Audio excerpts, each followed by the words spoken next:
All right, it is 6 o'clock on Monday, July 8th, and I call the joint special meeting with the Public Utilities Commission and the Brainerd City Council to order. Tony, please call the roll. Chesak. Here. Mike O'Day. Here. Stunek. Here. Terry. Here. Stenglein. Here. Gabe Johnson. Bevins. Here. Badeau. Here. Anglin. Here. Tad Erickson. Tad Johnson. Here. Mark O'Day. Here. Deli. Here. Matt. Please rise for the Pledge of Allegiance. I pledge allegiance to the flag of the United States of America and to the republic for which it stands, one nation under God, indivisible, with liberty and justice for all. Item 4 is the approval of the agenda. Is there a motion to approve? So moved. Motion by Chesak, second by Stunek. Any discussion? Hearing none. All in favor say aye. Aye. Opposed, same sign. We have an agenda. Item 5 is new business. 5A is accepting the resignation of Administrative Specialist Public Works Department, Catherine Johannesson. Is there a motion to accept with regret? So moved. Motion by Johnson. Chesak. There's just too many Johnsons in the room. And second by Gabe Johnson, second by Chesak. Any discussion? Kelly, Yes. just a clarification, the motion was to accept with regret and to authorize staff to backfill the position. Thank you for the clarification.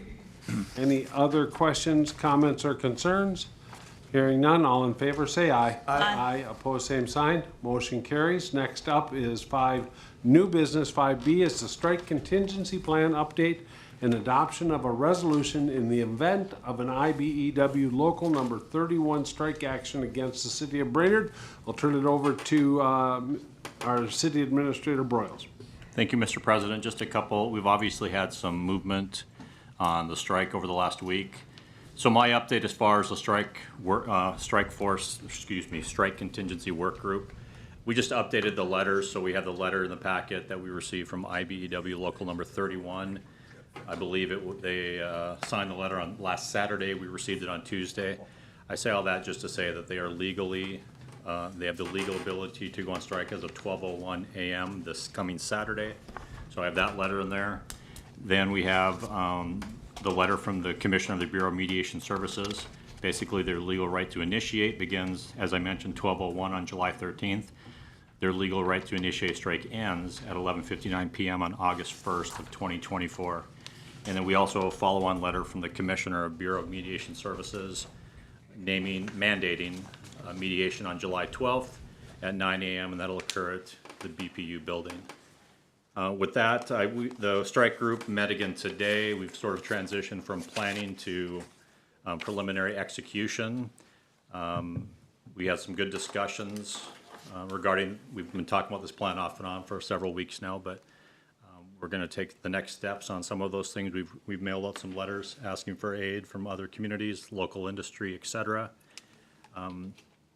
Other than that, I think the big thing is we want to talk a little bit about the resolution. I don't know if, Chris, do you want to kind of introduce that perhaps a little bit, or? So in your packet is a resolution. We actually received this template from Flaherty and Hood that they have utilized in other communities. It has been reviewed by our city attorney. The one thing that the strike work group was talking about today is specifically item S, and I'll let the strike work group members talk about that. Either Kara, Jeff, Mike, or Anybody Tom. wish to talk about that item? I'm happy to, if we Sure. could scroll down to letter S, please. Appreciate it very much, because I can't remember it all off the top of my You head. buzzed right by it. No, it's right there. So, as you can see, letter S, subject to approval by the city administrator, exempt employees excluding department heads who, as a result of the strike action, are required to work in excess of the normal work week to perform services, blah, blah, blah, blah, blah. You guys can read the rest. The part that we talked about was around the sentence, the excess of the normal work week to perform services.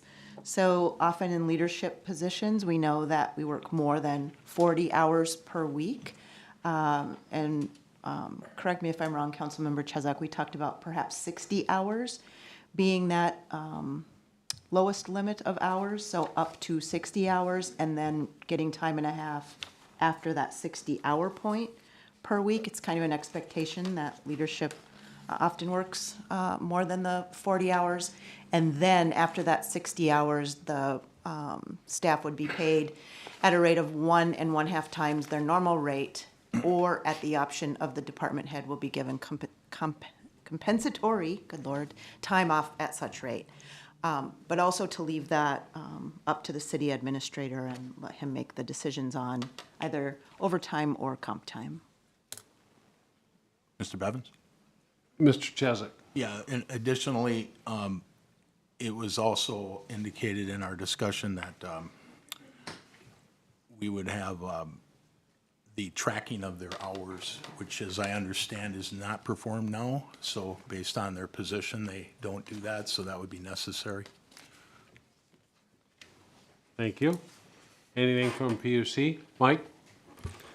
Yeah, when we were in discussing that and quantifying basically the effort by staff to go above and beyond what they typically would do, it's to also provide just that due diligence, I guess, just the financial impact that the strike is having and just the additional costs that are incurred.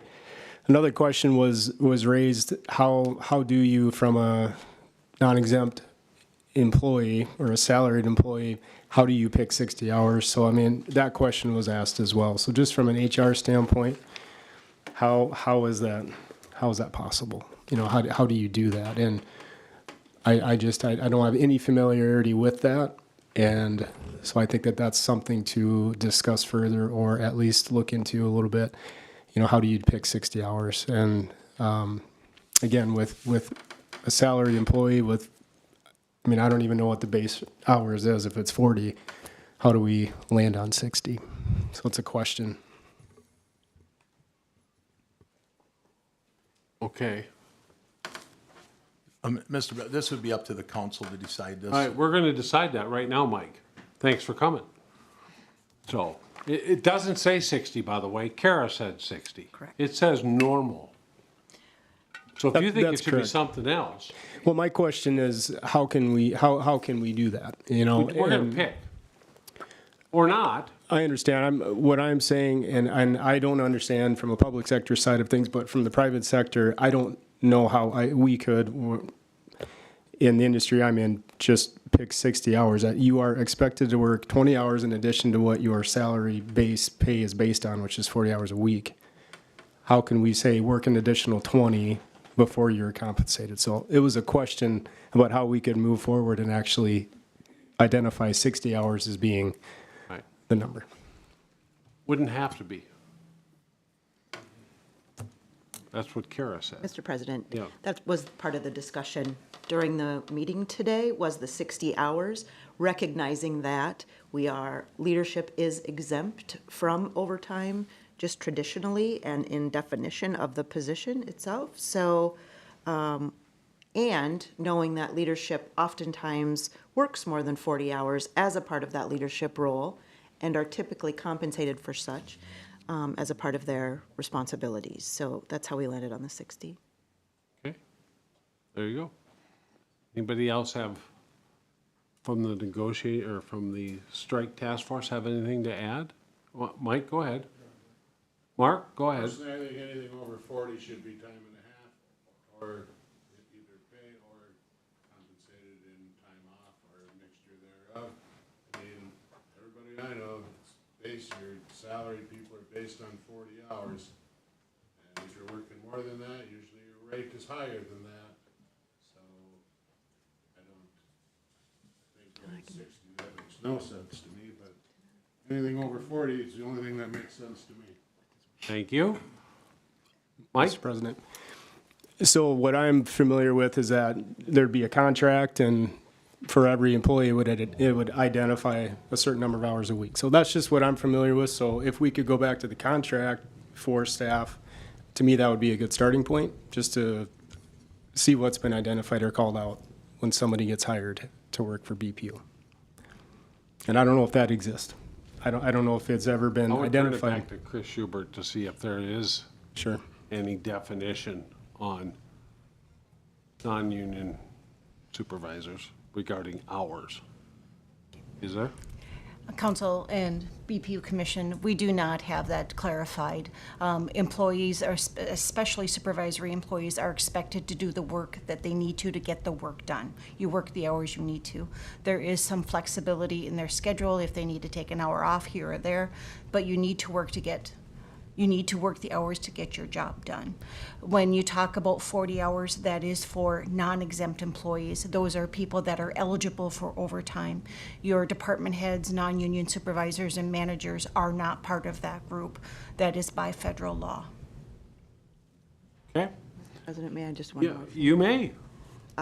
In addition to that, I would be leery of outlining anything over the 40 hours being overtime as maybe setting a standard going forward for any sort of negotiation if there were any other unions formed or anything like that. So I don't want to set a standard now that might impact the future, even though it's outlined in the Fair Labor Standards Act.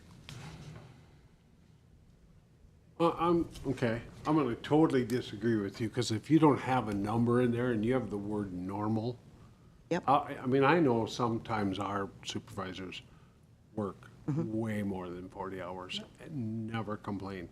Yep. But that means that maybe then sometimes they only work 40 hours. Yep.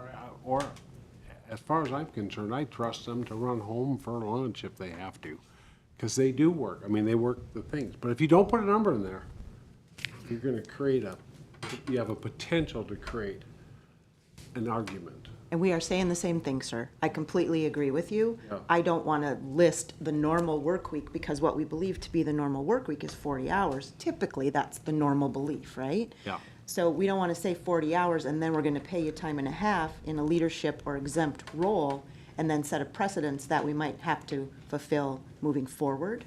It's an expectation that you work at least 40 hours, to Chris's point. You work till you get the job done in a supervisory or exempt role. And I would like to keep it at least at that, but not have a normal work week in there. I think that's the wrong language. Perfect. Mike?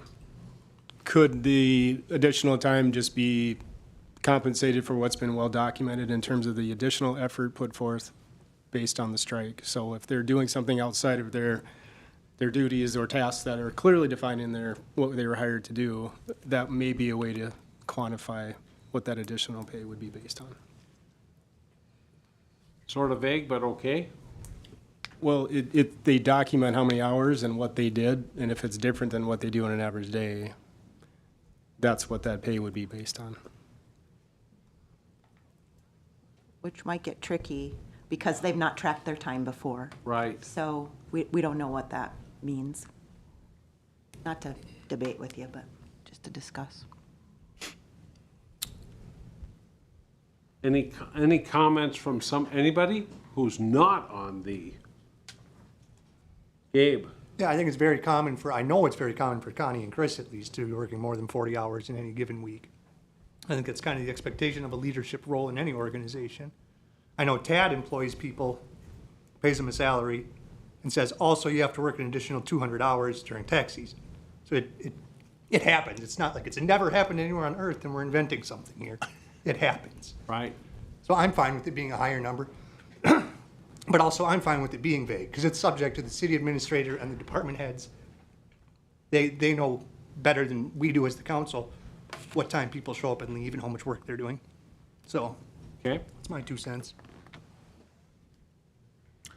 Any other comments, questions? Mr. Bevins? Mr. Chesak? Could I ask Administrator Broyles to weigh in to see, based on our discussion today, how he would like to see the council move forward with this? Is that something? Good. Mr. Broyles? So clearly, and I'm not naive, I have a unique perspective. I've been in public service for most of my 35 years, and I've been mostly salary for those 35 years. And I've never gotten paid extra for any hours over 40 hours a week. I certainly have the expectation that if you're in a leadership role, particularly in, I won't call this a crisis situation, but it's unique. The expectation is you work until you get the job done. So I think part of me is exempt employees should never get extra pay, but this is a very unique circumstance.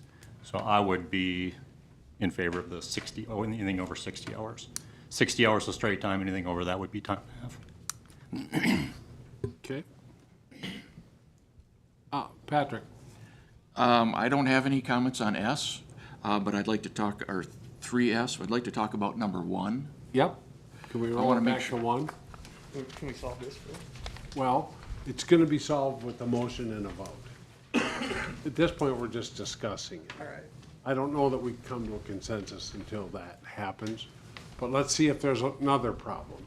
Well, I just want to make sure it's clear that in this resolution, you're authorizing the city administrator to enter into contracts with individuals or corporations and then to be ratified at a later date to accomplish the work that's necessary. I didn't want you to be surprised and say we didn't talk about this at a later date. This would likely be employee contracts, It yes? would be like if, we've already had contacts with other cities, and so that type of situation. We've already had contacts with contractors.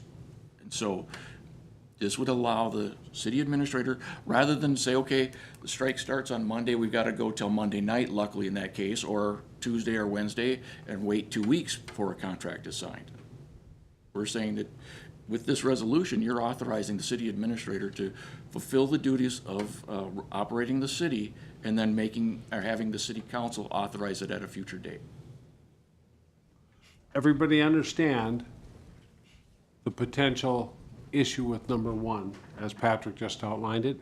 Anybody have any questions, comments, concerns with that item? Any PUC? Anybody on the council? Mr. O'Day? I feel comfortable with it. There's gonna be work that needs to get done. We don't need to put it off for 2 weeks. I trust our staff enough to take care of those contracts if they do come up. Thank you. Any other comments, questions? All right. Any other issues with the resolution that somebody wants to bring up? No other issues, Mr. President, but can I make a comment? You absolutely can. Just to further Administrator Broyles' point, I too am in public service. I work for Crow Wing County, and it's also expected that I would not receive any sort of overtime for any amount of time worked over the 40 hours. It's an expectation that's in government when you're in an exempt role, and that's maybe my easier acceptance of this than some others. And whoever makes the motion could leave normal in there. We do have 2 checks and balances with our interim Public Utilities Director and our Administrator. Any other comments or questions, or does somebody want to try and make a motion on the resolution? Mr. Bevins? Mr. Chesak? Just on the same note as Councilmember Terry, and to our administrator's point, if we asked our supervisory staff and the non-union staff that does not get paid anything more than their salary, doesn't matter how many hours they work, if we didn't make anything amendment to this resolution in regard to that 40 or regular normal work week or 60 hours, they could work 100 hours and just get paid straight pay, because that's what it is today. So I think this is a benefit to those supervisory staff, the rest, maybe somebody doesn't understand that we pay them more than their normal salary after 60 hours every week. That's why I'm in favor of this. Okay.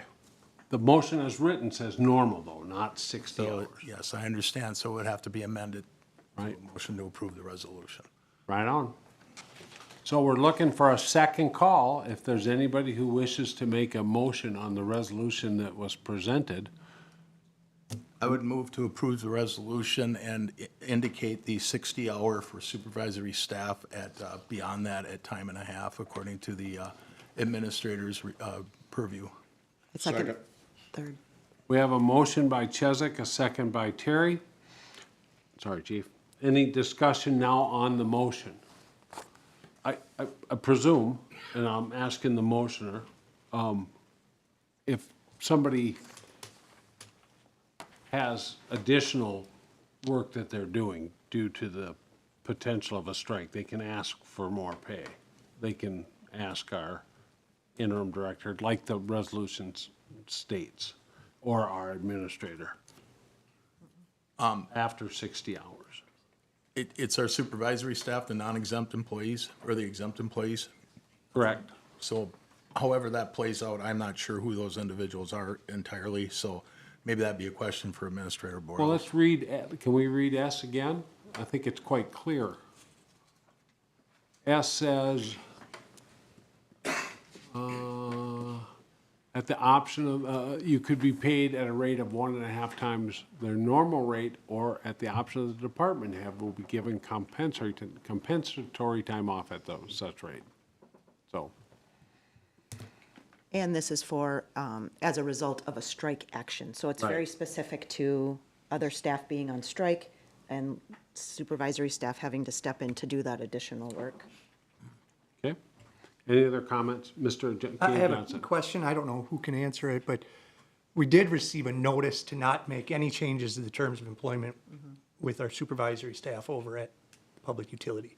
Would this constitute a change in the terms of employment? That is correct. I don't know. I'm gonna turn it over to our administrator and see if anybody on staff can answer that. Our attorney is not here. I'll throw out a comment, and then if you would indulge staff, Mr. President, I'd like Chris to comment on this too. So if we didn't change anything, that's a very good point by Councilman Johnson. If we did not change anything, then I think the status quo is if you are exempt, you work until you get the job done. If you work 40 hours that week, or if you work 300 hours that week, which I don't think is possible, your pay is the same. So I think that this, if we change this to a 60-hour as opposed to the status quo, I think it benefits employees. Now, whether or not that's legal or not, I would certainly like to hear Chris's comments, if you would indulge her. Yeah, absolutely. Great. HR Director Schubert. I agree with Nick. The current terms and conditions of employment is that they work as many hours as they need to. We are doing, I feel, adding a benefit. We can always ask BMS and verify that with them. We're still in the process of determining that union, so I'm not sure where we're at with that. But we could definitely ask BMS and ask them if this is a consideration or something they have concerns with. And if it is, we'll come back at the next council meeting and let you know. Mr. Bevins? Mr. Chisholm. I think it'd be appropriate if I just amend my motion then to approve the resolution as presented, and then we can always amend it at our next council meeting on a week from today, if we want to include this pay structure. So you wanna change it back to just normal? Yep, just as presented, and then Okay. we can amend it if we get final word from our legal and BMS. That's what you're asking, right, Chris? So, I mean, So I was actually speaking more in support of the 60 hours at this point. I don't think BMS will have an issue with it, but if they do, we could come back afterwards and let you know if they say that they don't agree with it.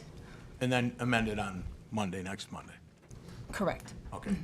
I'll retract my amended motion. Okay, but to include approval by BMS and the city attorney. Thank you. Kara, okay? So the 60 hours stays, but the addition of approval by our city attorney and the Bureau of Mediation Services. Okay, any questions on the amended motion? Hearing none, Tony, please call the roll. Chazak? Yes. O'Day? Yes. Stunek? Yes. Terry? Yes. Stengline? Yes. Johnson? Yes. Bevins? Yes, the resolution is adopted. We'll anxiously await back next Monday. Next up is item 6. 6A is adjournment to a closed labor negotiation strategy session pursuant to Minnesota Statute 13D.03 subdivision 1B to prepare for negotiations with the IBEW Public Utilities. Public Utilities Commission, you're welcome to stay. Everybody else has to go. We're looking for that motion. Chief Stuning. I make that motion. Is there a second? Kara Terry, any discussion? Hearing none, all in favor, say aye. Aye. We will adjourn for 5 minutes to let people clear the room.